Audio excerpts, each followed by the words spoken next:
Qui a entendu parler de Yahweh? Qui a déjà entendu Yahweh? C'est le nom de qui? C'est le nom de qui?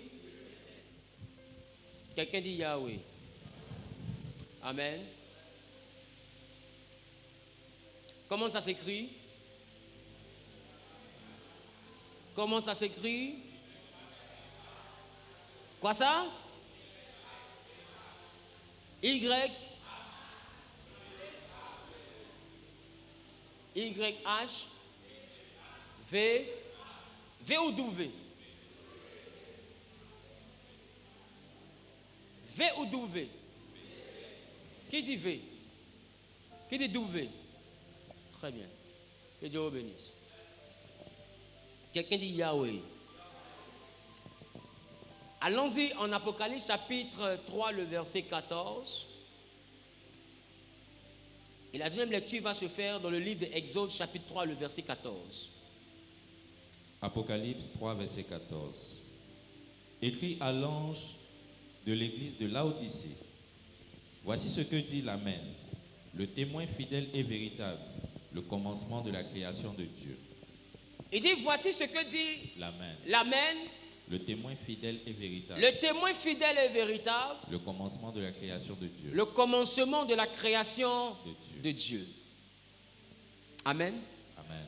Je vous ai plusieurs fois dit ici que commencement parle de arc, ce qui signifie le principe. Amen. Amen. Et c'est là que j'ai dit que notre Dieu est un principe. Est un Dieu aussi de principe. Alléluia. Amen. Et tout ce que Dieu crée se fait sur la base d'un principe. Alléluia. Amen.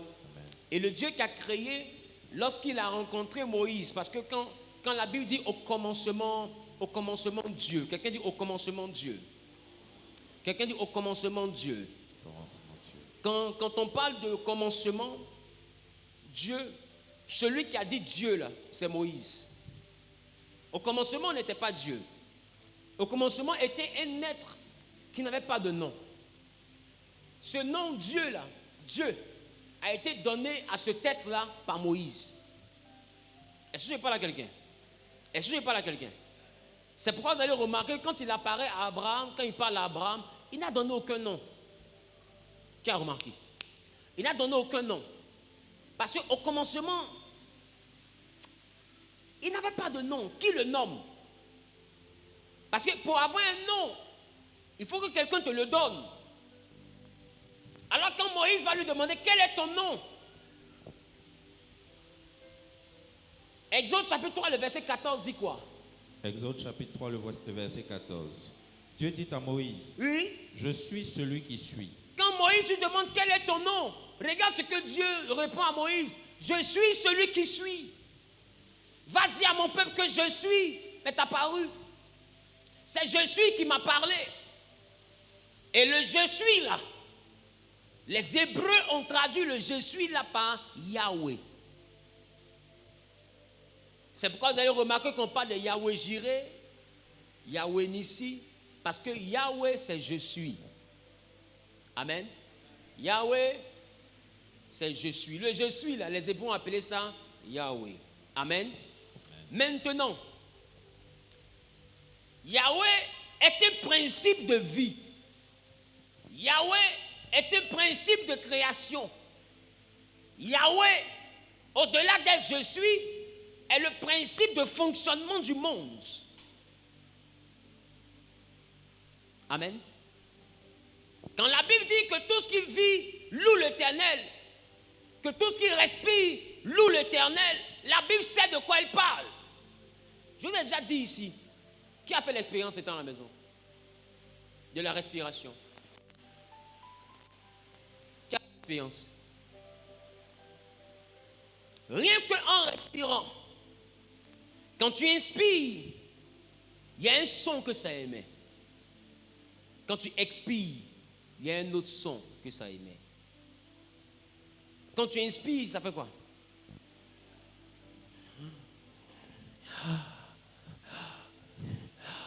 Quand tu expires,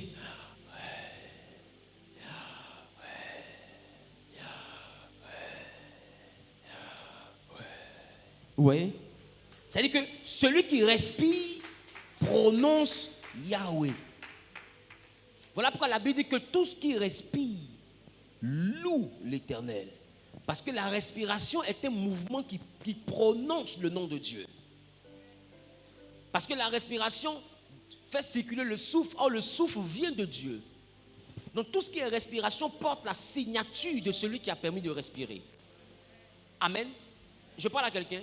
Donc, c'est pourquoi, si quelqu'un te dit Dieu n'existe pas, il faut lui dire Dieu s'appelle Yahweh. Et pendant que tu es en train de me dire qu'il n'existe pas, c'est en prononçant son nom que tu me dis qu'il n'existe pas. S'il te dit comment, tu dis respire et puis écoute. Quand il va écouter, il va entendre. Tu entends quoi dedans? Il dit, tu entends Yahweh. C'est de lui que je te parle.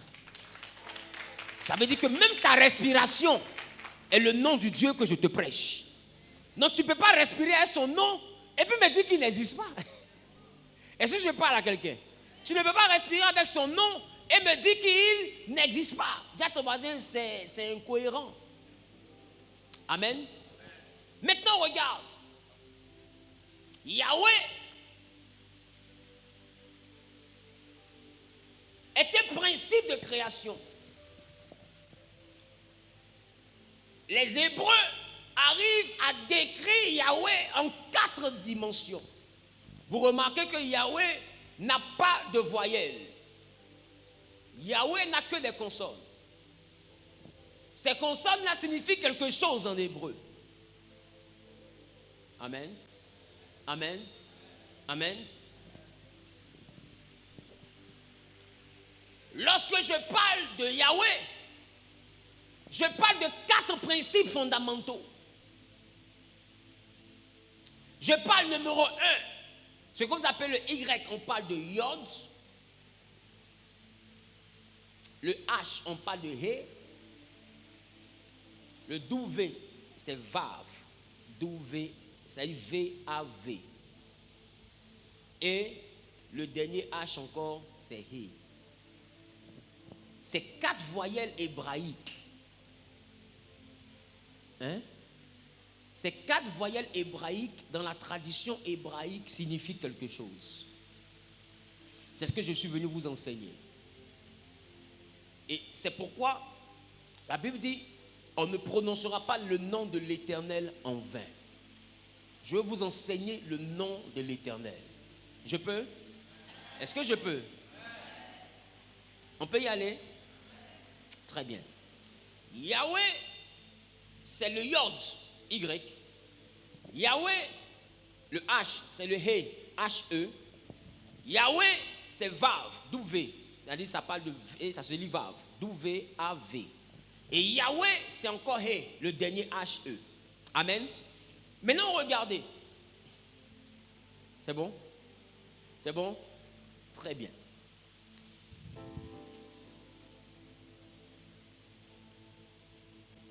Le Yod qui est ici, dans la tradition hébraïque, est le symbole d'une semence. Donc ça veut dire que Yahweh à l'origine est une semence. La deuxième consonne, c'est-à-dire le H, le He est le fils. C'est-à-dire ce que le Yod a engendré. La semence que le Yod a engendré. C'est-à-dire le noyau de la mangue engendre le manguier. Qui comprend ce que je dis? Écoute bien. Donc le Yod est le noyau. Prenons l'exemple du manguier. Le He, qui est le fils, est ce que le manguier le noyau a engendré. C'est pourquoi on parle de père. Père veut dire source, Abba, la source. Donc, le manguier tire sa source du noyau. Qui commence ce que je te le dis?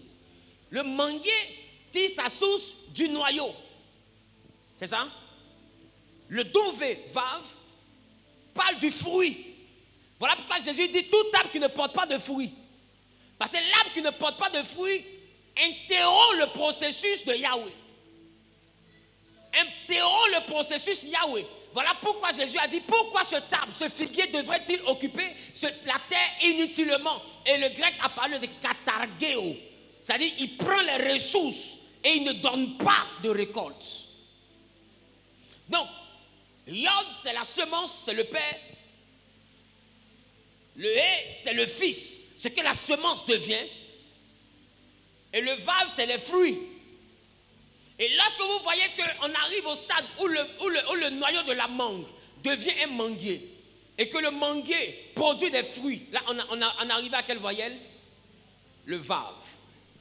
Vous remarquerez que dans les fruits que le manguier a donné, il y a à l'intérieur de Vav de Yod, afin que le dernier Hé soit le Yod qu'il y a dans le Vav, qui permet à la chaîne de se reproduire. Donc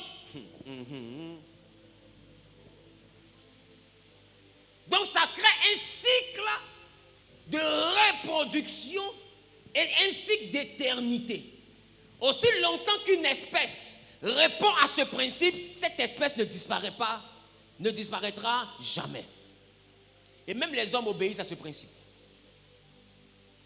Le Père donne sa semence au Hé, qui est un peu comme le Fils, ou la dimension aussi de la mère. C'est-à-dire la dimension de ce que la semence devient dans le ventre de la mère. Et quand l'enfant grandit, l'enfant devient un homme, le symbole d'un fruit. Et ce fruit-là porte en son sein de quoi féconder une autre femme. Donc vous voyez que aussi longtemps que ce cycle Yahweh se produit, tout est éternel. Voilà pourquoi Yahweh parle de l'éternel. Donc, même Jésus c'est ce principe aussi. Le Père, Abba, donne sa semence à qui? À qui? À Marie. Donc Marie représente qui? Le Hé. Donc Yod, qui est le Père, donne sa semence au Hé, c'est-à-dire que Marie, le symbole de la terre. Et Marie donne naissance à Vav. Et Vav est qui? Jésus. Et quand Jésus grandit, Jésus porte en son sein l'Église. L'Église qui est le commandement. Tu vois que la fin de la vie de Jésus a été le commencement de la vie de l'Église. Et ainsi de suite. Et ça donnait naissance à 12 chrétiens. Et des 12 chrétiens, ainsi de suite. À chaque fois, eux, ils passent le réel. Et il y a eu multiplication. Donc, c'est le principe de la vie. Yahweh est donc un principe de vie. Non, Yahweh est un principe qui ne fonctionne pas sur ce qui est grand. Mais Yahweh est un principe qui fonctionne sur la semence. C'est pourquoi Jésus parlait beaucoup des semeurs. Qui se rappelle de ça? Jésus avait beaucoup de paraboles autour de la semence. Et Jésus nous a comparé même à la graine. Or, je vous ai dit que la graine, c'est quoi? C'est le Yod. Il dit la graine, si elle doit porter du fruit, il faut qu'on la mette en terre et qu'elle meure. Amen. Et la Bible, quand elle meurt, devient un arbre qui porte du fruit. Et même les oiseaux du ciel viennent se réfugier dans ses branches. Donc tu vois que Jésus nous assimile à ce principe. Tout ce que tu dois faire doit contenir la règle Yahweh.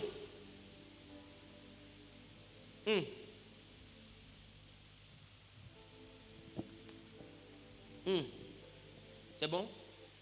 C'est bon? C'est bon? Dis avec moi, tout ce que tu dois faire comme entreprise doit porter la règle Yahweh. 1. La semence. L'idée. La semence, le germe. 2. Le Hé. L'espace où le germe est semé. 3. Le Vav. Ce que le germe est devenu. Et 4. Le Hé. Comment le germe maintenant va produire de nouveaux Yod pour se reproduire. Amen.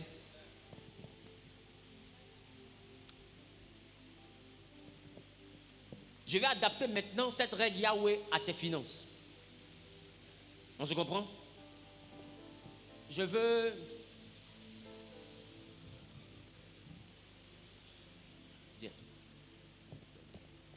je veux vous montrer quelque chose. Considérez ce lias. Considérez ce lias. On considère que ce lias est un salaire. C'est mon revenu. En tant que chrétien, je prélève quoi?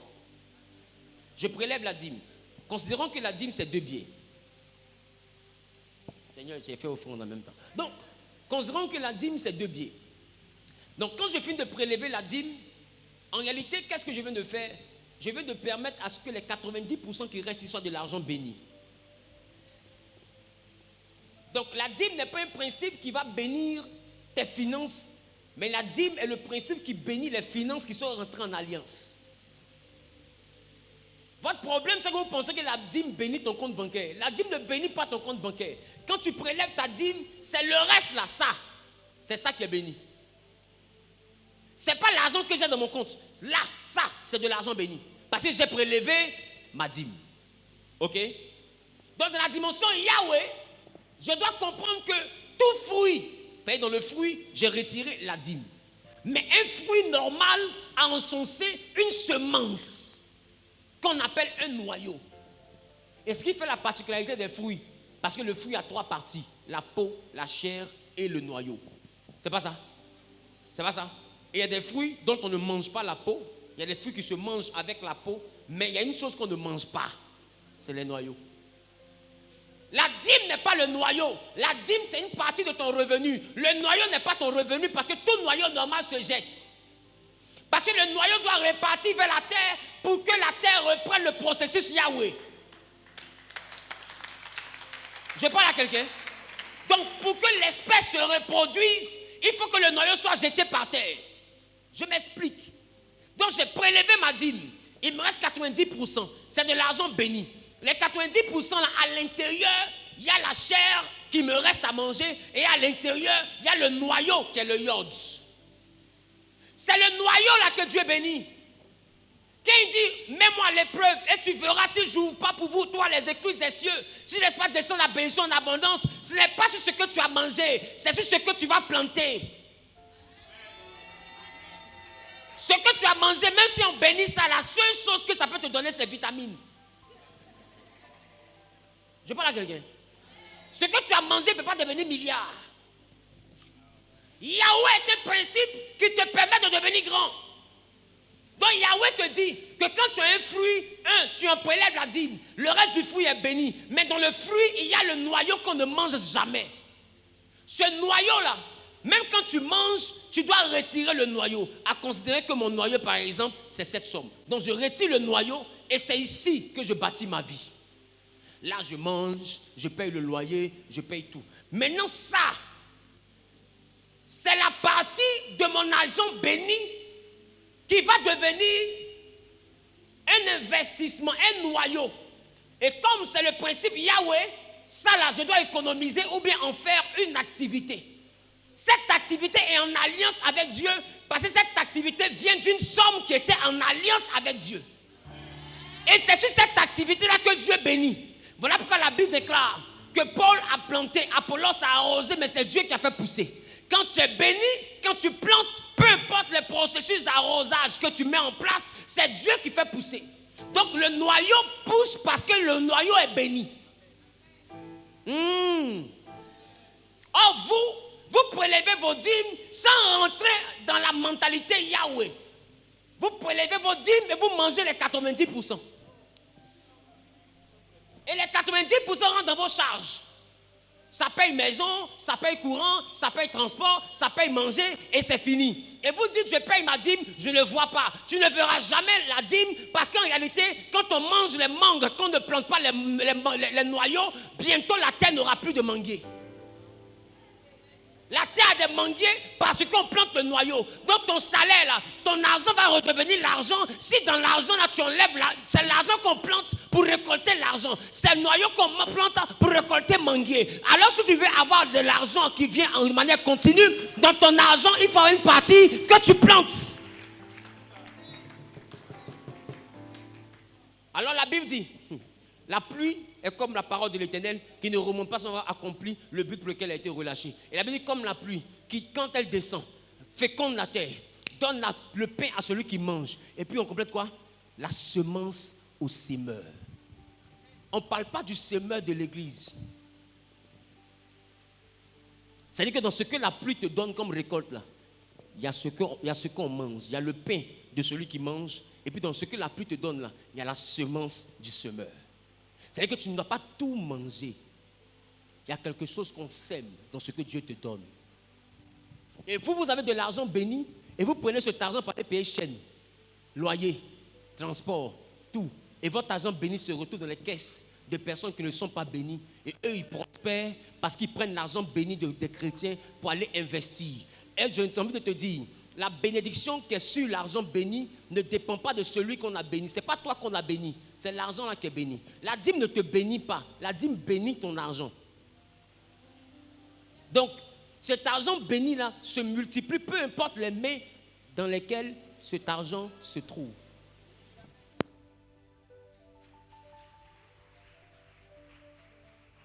Ce n'est pas toi qui es béni, c'est l'argent là qui est béni. Or, votre problème, vous pensez que vous devenez magique quand vous payez votre dîme. Non, votre dîme vous donne accès au processus Yahweh. Maintenant, le processus doit vous faire comprendre que dans le fruit, il y a une partie qu'on mange, il y a une partie qu'on ne mange pas.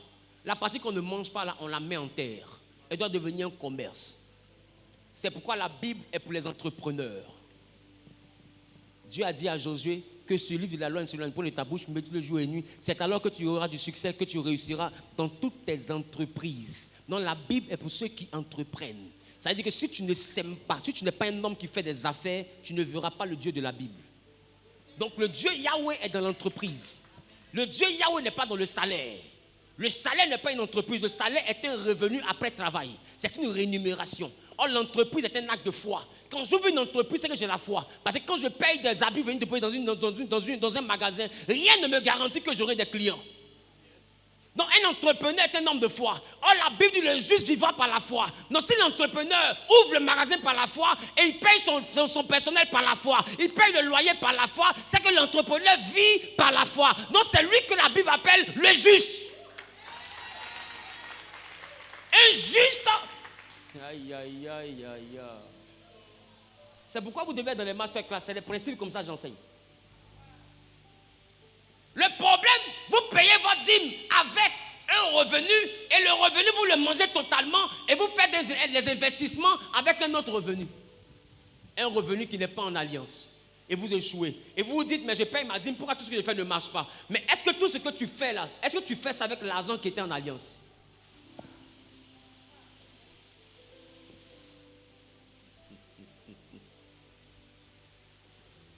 Dis avec moi Yahweh. Chaque espèce porte à l'intérieur de son fruit son noyau. Donc commence à voir tout ce que Dieu te donne comme un fruit. Donc Yahweh, c'est le principe où je vois tout ce que Dieu me donne comme étant un fruit. Et mets dans ta tête désormais un fruit à 3 parties. La peau, la chair et le noyau. La dîme se prélève dans la chair. C'est la partie que tu manges. Maintenant, le noyau, c'est la partie du fruit qu'on ne mange pas, qu'on plante. Et tu réussis dans toutes tes entreprises. Donc, tu n'as pas d'entreprise, ne t'attends pas à voir le Dieu de la Bible. La preuve, Jacob n'avait pas d'entreprise. Il travaille dans l'entreprise de Laban. C'est Laban qui est devenu riche. Joseph n'avait pas d'entreprise. Il travaille dans l'entreprise de Potiphar. C'est Potiphar qui est devenu riche. Je parle à quelqu'un. Donc c'est pour vous dire que quand vous êtes en alliance, que vous n'avez pas d'entreprise, que vous travaillez pour l'entreprise de quelqu'un, c'est la personne pour qui vous travaillez qui devient riche. Donc un enfant de Dieu qui a des alliances avec Dieu, lutte pour ne plus travailler pour les gens, mais il commence à travailler pour lui-même. Parce que peu importe les milliards que tu mets dans une entreprise, c'est le salaire qu'on te doit. Or, quand Yahweh fait sortir le manguier, la bonne nouvelle, c'est que le noyau que tu mets en terre, quand ce noyau devient un manguier, il ne te donne pas une mangue. Donc, si jamais tu as planté 100 000, que 100 000 devient une entreprise de vente de jus, la vente de jus, elle ne te donne pas 100 000. La vente de jus, elle peut te donner peut-être 10 000 comme bénéfice chaque semaine, soit 40 000 francs par mois. Sur 10 mois, 400 000. 4 fois 100 000. Sur 20 mois, 800 000. 8 fois 100 000. Donc tu vois que les 100 000 que tu as mis dedans, là, tu les reçois multipliés. Donc quand Dieu dit, je vous donnerai tout ce que vous avez abandonné au centuple, en réalité, il sait de quoi il parle. Il parle de ceux qui prennent une partie pour planter. Le centuple n'est pas dans ce que tu manges, c'est dans ce que tu plantes. Voilà pourquoi la Bible déclare que Isaac a semé et il moissonna le centuple. Le centuple n'est pas dans ce que tu manges, le centuple est dans ce que tu sèmes. Le centuple t'attend dans ce que tu investis. Le centuple ne t'attend pas dans ce que tu manges. Le centuple n'est pas une opportunité qui viendra à toi. Mon argent. Mon argent. Il a donné. Donc, le centuple, il a donné à Dieu de te donner aussi. Bon, donne-moi un billet, il donne. Donne-moi un billet. Il a gardé mon argent quand même. Donc, écoutez, c'est un bon deal. Donc, paye ta dîme maintenant. Hein? Tu as payé la dîme. Il a fait mon nez, fait mon nez. Et il a dit, attends,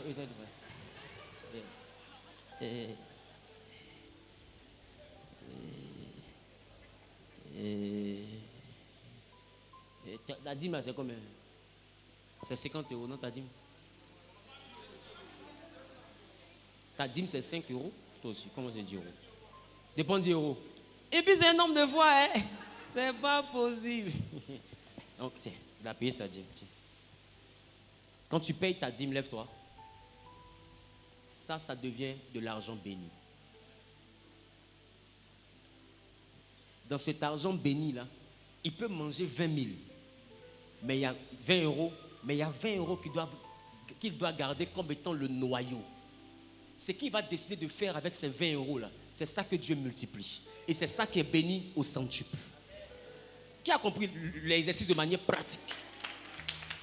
Donc on ne mange pas tout. Après avoir payé la dîme, on retire un noyau. Et la Bible dit la semence au semeur. Et Isaac sema. Isaac n'est pas devenu riche parce qu'il dormait, il priait. Isaac est devenu riche parce qu'il a semé. Et il a semé des noyaux. C'est le noyau là que Dieu multiplie au centuple. Et c'est ça qui fait que la Bible dit Isaac devint riche. Et il alla s'enrichissant jusqu'à devenir fort riche. Donc ta richesse n'est pas dans ta prière. Ta richesse est dans ta semence. Vous savez semer dans le panier de l'église. Mais vous ne savez pas comment semer hors de l'église. Aussi, il y a une chose que les musulmans savent faire, c'est semer hors de la mosquée. Ils savent donner, faire les sacrifices et autres, mais ils savent aussi planter dehors. Le chrétien s'abandonne au jeûne et à la prière. Mais le chrétien ne sait pas que le Dieu d'Abraham même est trop loin de lui par rapport à Isaac. Isaac, Abraham, c'est son papa direct. Mais cependant, il est parti au champ et il a planté. Toi, Abraham n'est même pas ton grand-père éloigné. Toi, tu dors, tu jeûnes et tu dis le Dieu d'Abraham va me bénir. Son propre fils est allé au champ. Son propre fils, Abraham, son fils a mouillé le maillot. Son fils a creusé la terre. Son fils a mis le noyau dans la terre. Son fils a refermé. Et son Dieu a béni. Donc le Dieu d'Abraham, il t'attend au champ. Il attend que tu ouvres un commerce qui sera ton champ. Où tu vas planter, tu vas arroser et ton Dieu va bénir. C'est là que tu auras le centuple. Mais c'est avec l'argent béni.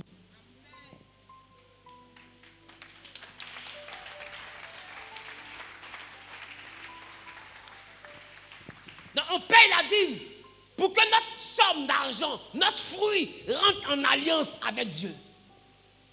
Voilà pourquoi nous payons la dîme. Et quand tu finis de payer ta dîme, là, ne mange pas tes 90%. Ne mange pas tes 90%. Yahweh est aussi le principe d'un parent pour son enfant. Quand nous avons nos enfants, nous prenons notre argent pour les scolariser, pour les nourrir, pour les habiller, pour qu'ils grandissent. Donc on prend l'argent, qui est la semence, on l'investit dans le qui est l'enfant, le domaine d'investissement. Et l'enfant grandit, il devient un vave. C'est-à-dire qu'il a le travail, il porte du fruit. Et quand il porte du fruit, il a le salaire. Il commence à devenir quelqu'un de grand. Et quand moi je vieillis dans son salaire, il s'occupe de moi. Donc, ça veut dire que dans son salaire, il y a les yods que j'avais semés. Voilà pourquoi tu dois honorer ton père et ta mère, parce qu'en réalité, dans ce que tu es devenu là, il y a le noyau que ta maman avait semé. Qui comprend ce que j'ai dit? Dans ce que tu es devenu, ton salaire là, il y a le noyau que ton papa avait semé. Il pouvait prendre ça pour aller boire la bière. Il pouvait prendre ça pour aller derrière les prostituées et puis faire le tour d'un analphabète. Mais elle a vendu galette pour que tu partes à l'école. Il s'est sacrifié pour que tu aies un concours. Des fois, il s'est endetté pour que tu partes à l'école. En réalité, il a pris sa semence qu'il a investie en toi parce que tu étais la terre où lui, il a jugé bon d'investir. Parce qu'il s'est dit que le jour où tu deviens un arbre, il va manger aussi de ces fruits-là. Mais là, tu deviens un arbre et puis il ne mange pas. Dieu ne te bénira pas. Parce que tout ce qui est yod, qui produit un hé, et dont le hé devient un arbre, le yod attend dans chaque fruit son noyau. Tu dois redonner au noyau les différents noyaux qui sont là-bas. Je parle à quelqu'un. Mais c'est-à-dire qu'il attend son retour sur investissement. Tu dois honorer ton père et tu dois honorer ta mère. Je parle à quelqu'un. Donc quand Dieu te bénit, tu dois t'occuper aussi de ta famille. Tu dois prendre soin des membres de ta famille. Tu dois te souvenir qu'un homme, une femme a transpiré pour que tu sois là aujourd'hui. Il est bon d'aller boire du champagne avec des inconnus. Mais est-ce que c'est eux qui ont mis la semence en terre pour que tu deviennes le cadre que tu es devenu? Ils étaient où quand on te construisait? Parce qu'on t'a construit, hein? On t'a bâti de toutes pièces. On t'a appris à marcher, on t'a appris à parler, on t'a appris à t'habiller, on t'a appris, on t'a construit. Aujourd'hui, toute la personnalité que tu as, des gens te l'ont donnée. Ce sont des valeurs qu'on t'a inculquées. Amen. Ce sont des valeurs qu'on t'a inculquées. Quel est le retour que tu leur fais?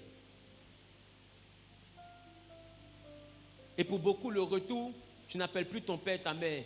Ils sont sorciers. Mais tu es un arbre qui ne va plus produire. Parce que ce qui fait que tu as le fruit, en bas du gros manguier, se cache un petit noyau. Et c'est ce que mon père disait. Il dit, tu peux être un garçon et grandir, mais tes gonades ne peuvent pas dépasser les gonades de celui qui t'a mis au monde.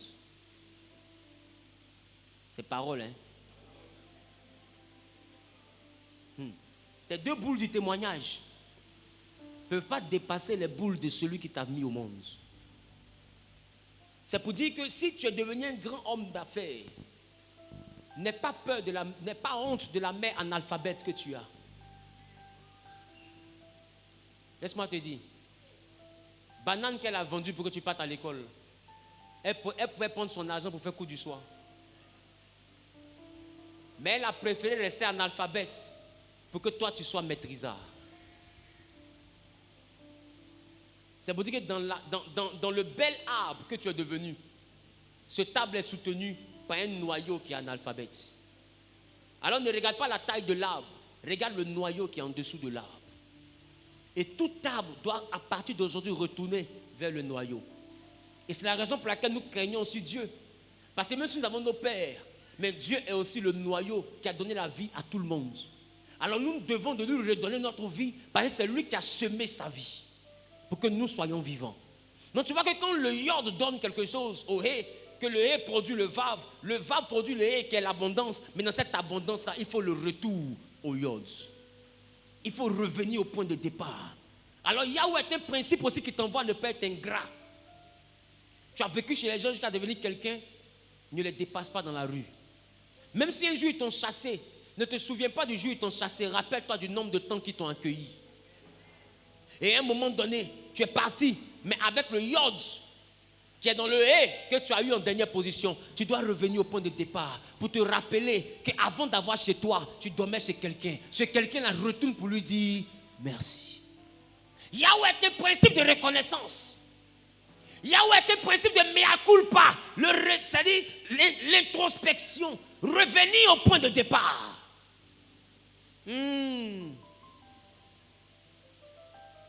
Tu regardes qui tu es devenu, mais rappelle-toi d'où tu viens. Yahweh, c'est aussi ça. La capacité à se rappeler d'où nous venons. Est-ce que je parle à quelqu'un? Tu es dans un gré là, mais souviens-toi que tu étais à Bobo. À des moments, prends ta voiture, retourne à Bobo. Assieds-toi, regarde bien le quartier, histoire de te rappeler où le noyau là est quitté. C'est là où vous voyez des gens qui sont devenus stars, mais ils sont retournés à Numombo pour faire Femia. Et c'est ce qui fait. En réalité, je te dis, ce n'est pas seulement un festival, mais c'est aussi un hôtel qui est bâti. Parce que quand le Yodz est planté à Numombo et que dans Numombo ça devient le Vave, et que le Vave produit le Hé là, doit se souvenir que le Yodz qui est à l'intérieur là a commencé à Numombo. Donc revenir à Numombo, c'est un acte de reconnaissance que le monde spirituel n'oublie pas. Donc revenir chez ton tuteur pour lui dire merci, c'est un acte de reconnaissance que le monde spirituel n'oublie pas. Revenir chez la femme de ton père que tu appelles ta marate, à qui tu ne parles pas. Oh, ta mère t'avait abandonné. C'est elle qui t'a lavé. C'est elle qui t'a défendu. Aujourd'hui, comme tu as grandi, tu l'insultes. Revenir à elle, le monde spirituel n'oubliera pas. Parce qu'elle a contribué à ta bâtisse. Elle a donné aussi son temps. Tu n'es pas son sang, hein? Mais elle a donné son temps pour que tu deviennes la femme et l'homme que tu es. Son merci ne doit pas être l'injure. Si tu l'insultes, laisse-moi te dire, ta mère est différente de ta maman. Et ton père est différent de ton papa. Ton père a donné la semence, ta mère a donné son ventre, mais ta maman donne son temps. On t'a mis au monde, d'accord, mais qui a donné son temps pour que tu deviennes qui tu es devenu? La femme qui a donné son temps, c'est elle, ta maman. La femme qui a donné son temps, son énergie, son affection, c'est elle, ta maman. Celle qui a donné son ventre, c'est ta mère. Qui comprend ce que je dis? Le monsieur qui a donné sa semence, c'est ton père. Celui qui t'a donné son amour, c'est ton papa. C'est pourquoi vous allez remarquer que papa et maman sont deux mots qui se rattachent à l'affection. Père se rattache au géniteur, mais papa se rattache à l'affection. Parce que est papa, pas celui qui t'a donné la semence, mais est papa celui qui t'a appris à faire des pas. Pas. Donc le papa assiste à tes premiers pas. Quelqu'un t'a enceinté, il t'a abandonné. Un autre est venu, il a scolarisé les enfants. Lui qui t'a enceinté est le père, mais lui qui les a éduqués est le papa. Il ne faut jamais les rebeller contre lui, ils seront maudits.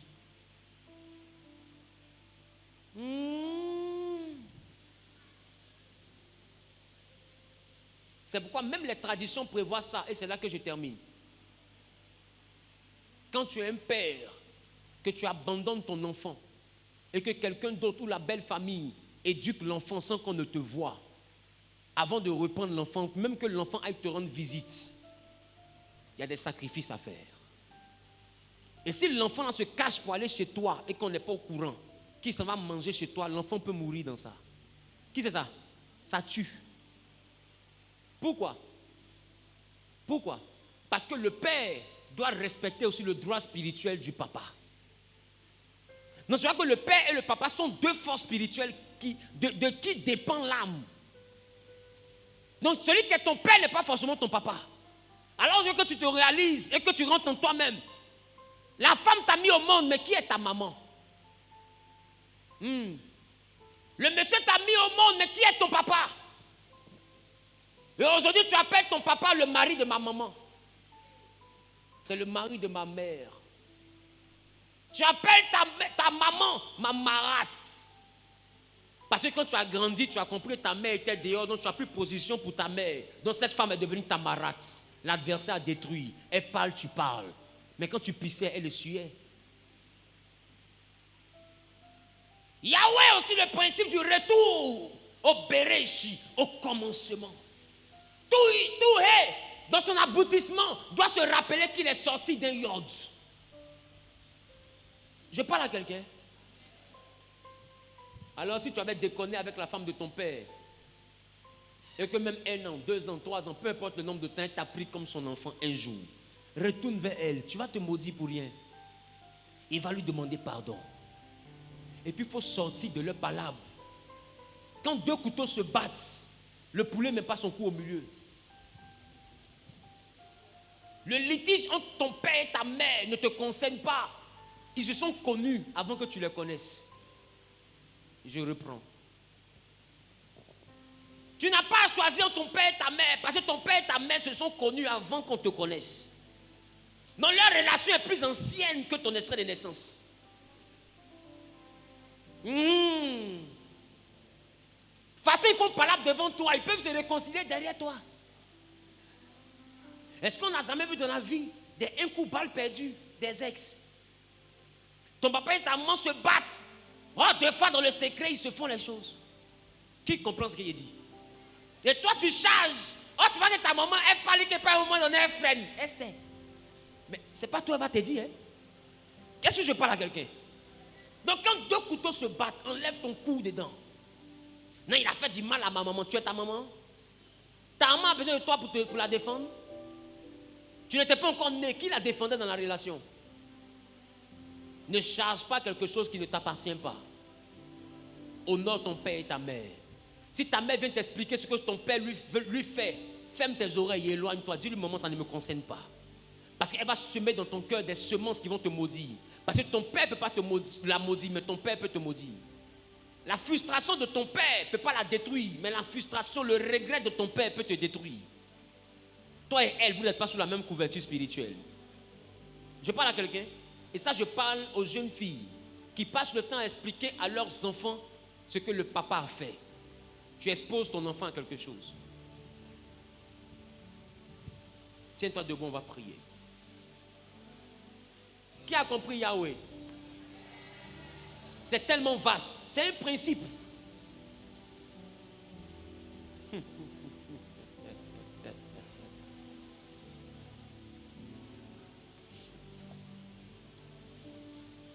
Car il est glorieux.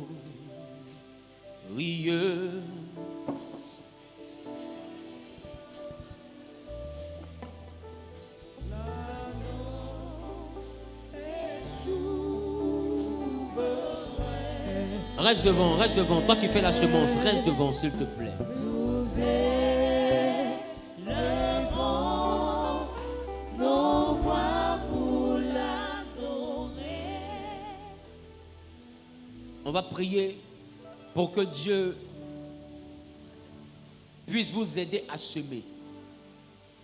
Tu sais, tout le monde a le yod, la semence, le noyau. Mais tout le monde ne trouve pas le hé, le domaine dans lequel il faut semer le noyau pour que le noyau porte du fruit. Qui comprend ce que je dis? Alors on va prier pour que Dieu fasse de cette église une église de semeurs. Pas des semeurs qui viennent seulement donner à l'autel. C'est une bonne chose, mais ce n'est pas la seule chose. Donner à l'autel vous bénit, mais cette bénédiction ne se manifestera pas parce que vous dormez. Elle se manifestera parce que quand vous allez sortir, vous allez ouvrir des entreprises. Une entreprise n'est pas forcément une grande société. Une entreprise, ça peut être un petit commerce. Même vendre bissap, déguet, jus, du riz, à locaux, je ne sais quoi. Il y a des gens qui ont vendu à Tchéké. Et dans Tchéké, on construit une maison. On les a vus à Makori ici. Bravo. D'autres sont à Cocody ici. Les grosses voitures viennent garer. Ne sous-estime rien. Parce que ton élévation peut sortir de rien.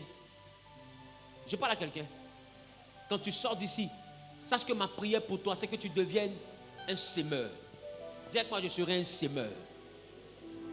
Et un semeur n'est pas seulement celui qui plante dans ce panier. On plante dans ce panier parce qu'on veut être béni. Mais on sème dans les affaires parce qu'on veut manifester la bénédiction. Quand tu es béni, la bénédiction a besoin d'un terrain pour se manifester. Amen. Donc être en activité active la bénédiction que tu transportes. Donc si tu as la bénédiction que tu n'as pas une activité, la bénédiction est inactive. Elle s'active quand tu t'actives. Donc on ne prend pas la bénédiction pour dormir, pour regarder Netflix. Quand on est béni, on s'active. Donc on cherche une activité. Et c'est dans l'activité que la bénédiction s'active. Je parle à quelqu'un. Donc c'est bien de donner sa dîme. Mais c'est aussi mieux de s'activer quand tu sors. Dis à ton voisin, active-toi. Bouge. Dis voisin, bouge. Fais quelque chose. Alors la Bible dit, tout ce que tu trouves à faire, fais-le avec ta force. Dans la Bible même t'exhorte à être débrouillard. Tout ce que tu trouves, fais. Parce que c'est dans ça que ta bénédiction va s'activer. Je parle à quelqu'un. Je prie que Dieu fasse de cette église, de tous ceux qui se sentent Genèse, qu'ils soient dans cette salle ou connectés à YouTube et aux réseaux sociaux, que l'Éternel fasse de vous tous, qui me reconnaissez pour père et qui vous reconnaissez comme membre de Genèse, qu'il fasse de vous des travailleurs, qu'il fasse de vous des travailleurs, que nous soyons une église de semeurs, d'hommes et de femmes qui savent semer à l'église, mais qui savent aussi semer dans la vie active, qui savent ouvrir des entreprises que l'Éternel va bénir, des stratèges en affaires, de puissants hommes et de puissantes femmes d'affaires. Que Dieu vous fasse de vous des entrepreneurs, les entrepreneurs les plus prospères de votre commune, les entrepreneurs les plus prospères de votre ville, les entrepreneurs les plus prospères de votre nation, les entrepreneurs les plus prospères de votre continent, les entrepreneurs les plus prospères de ce monde. Que Dieu vous connecte aux entrepreneurs les plus grands, que Dieu vous donne les plus grandes entreprises et les entreprises les plus prospères, les entreprises les plus prospères, au nom suprême de... Que le Dieu de grâce, le Dieu de mon alliance, le Dieu qui s'appelle miracle et révélation, qu'il vienne être votre source d'inspiration et qu'il ouvre votre esprit sur toutes les semences que vous pouvez réaliser avec ce que vous avez.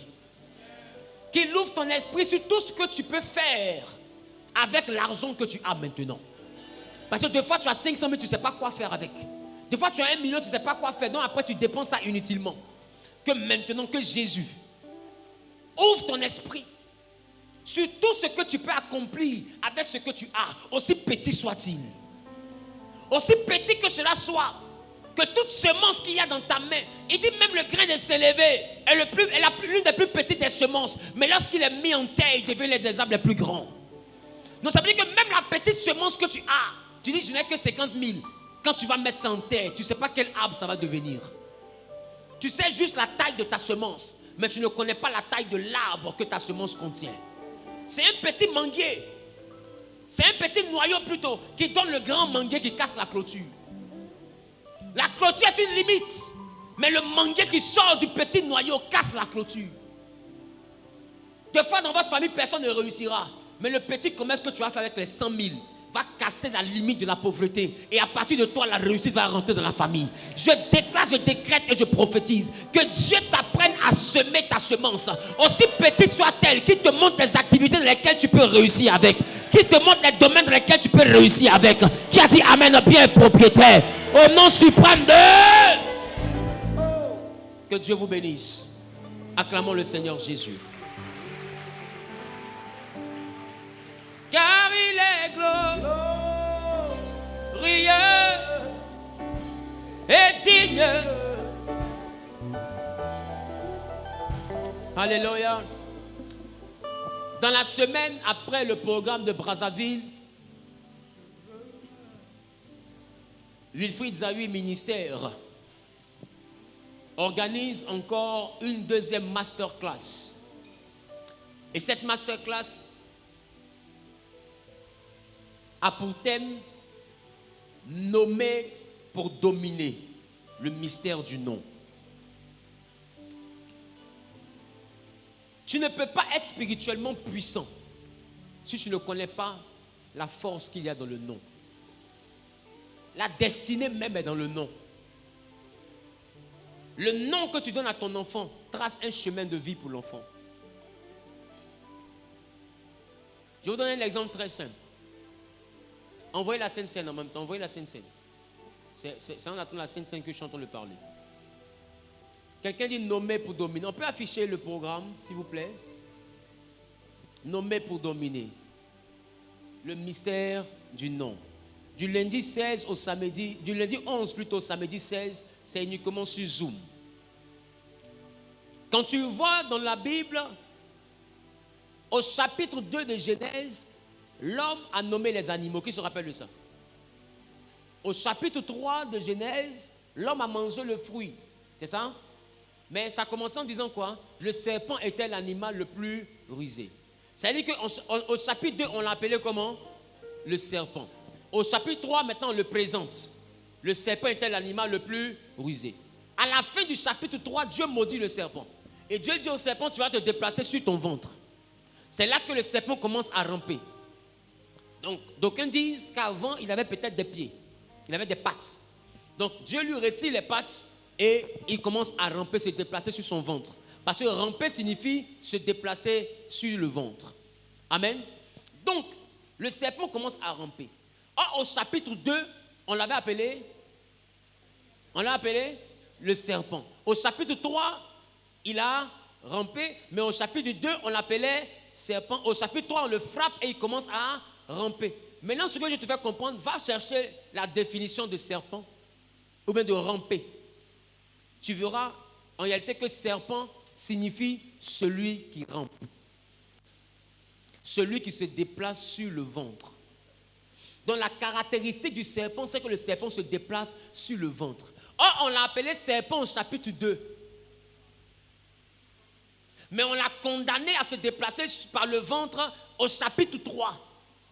Ça veut dire qu'il était déjà appelé celui qui rampe avant de commencer à ramper. Et son nom a fini par le rattraper. Il y a un mystère dans le nom. Ah oui. Le nom forge même la destinée. Si. C'est pourquoi il te faut participer à cette masterclass pour comprendre le mystère du nom. Tu es passé par les eaux du baptême, viens prendre le pain et le vin, nous allons faire la Sainte Seine. Donc, cette masterclass est très importante. Elle aura en son sein que 100 personnes. Elle aura en son sein que 100 personnes. Et je préfère ne pas vous cacher. On a ouvert les inscriptions cette semaine, je crois. C'est ça, non? C'est quand on a commencé à présenter la masterclass, je crois, le mardi. Voilà, le mardi.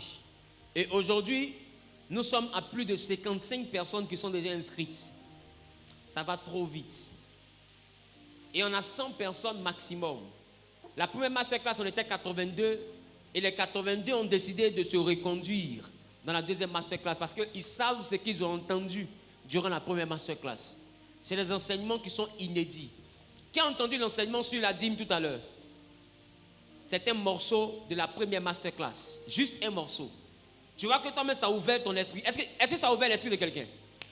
C'est juste un morceau de la première masterclass. Et ça, je t'ai donné ça en moins d'1 heure. Eux, ils ont fait 2 heures dans ça, pendant 6 jours. Donc, imagine tout ce qu'ils ont entendu. Amen. Donc, la deuxième masterclass va commencer le lundi 11 et s'achever le samedi 16. Et les inscriptions finissent le samedi 9.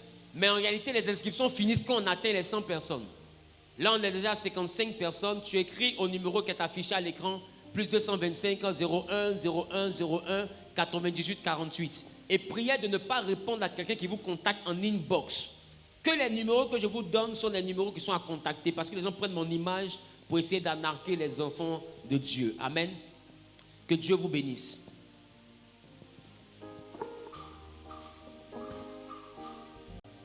Pour ceux qui ont noté tout à l'heure par rapport à Yahweh, en ce qui concerne le yod, ceux qui veulent des versets bibliques, pour essayer de mieux comprendre le principe que j'ai expliqué, je donne rapidement les versets bibliques pour les amoureux de la parole. Par rapport au yod, le premier Y, vous pouvez voir Genèse chapitre 1, j'ai dit c'est la semence. Genèse chapitre 1, le verset 12, et Ésaïe chapitre 55, le verset 10. Par rapport au yod, Genèse chapitre 1, le verset 12, Ésaïe chapitre 55, le verset 10. Par rapport au Hé, qui est la dimension, l'endroit où le yod doit se matérialiser. C'est-à-dire la période de formation interne ou la gestation, c'est le symbole de la mère, amen, où l'endroit où le projet doit se réaliser. Vous êtes encore en Ésaïe 55, le verset 10, ou en Matthieu chapitre 13, le verset 31. Par rapport au Hé, Matthieu chapitre 13, le verset 31, et Ésaïe 55, encore le verset 10. Par rapport au Vav, la dimension du W, qui représente le Fils, l'action du Yod sur le Hé, c'est lui qui est l'élément actif, amen, celui qui accueille la potentialité du Yod et la transforme. Vous pouvez voir ça en Jean le chapitre 5, le verset 19. Jean le chapitre 5, le verset 19. Maintenant, le dernier hé, qui est la dimension aussi de la graine, qui porte aussi un nouveau yod. Amen. Vous pouvez voir ça dans le livre de Jean, le chapitre 20, le verset 21. Jean chapitre 20, le verset 21. Amen. Que Dieu vous bénisse. Si tu veux honorer